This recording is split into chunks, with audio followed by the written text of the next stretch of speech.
పరీక్షలు రాయాలని ఓ విద్యార్థి దీక్ష ముందు వైకల్యం ఓడింది. హన్మకొండ జిల్లా బేందేర్పల్లి మండలం రంగైపల్లి గ్రామానికి చెందిన గూల రాకేష్ నరాల బలహీనత, వెన్నెముక సమస్యతో నడవలేడు.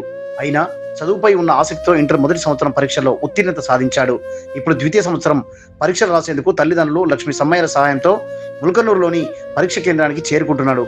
తన వయసు ఉన్న వారిని చూసి అప్పుడప్పుడు తాను నడవలేకపోతున్నానని బాధ వేస్తుందని, బాగా చదువుకొని కలెక్టర్ కావడమే తన లక్ష్యమని రాకేష్ తెలిపారు.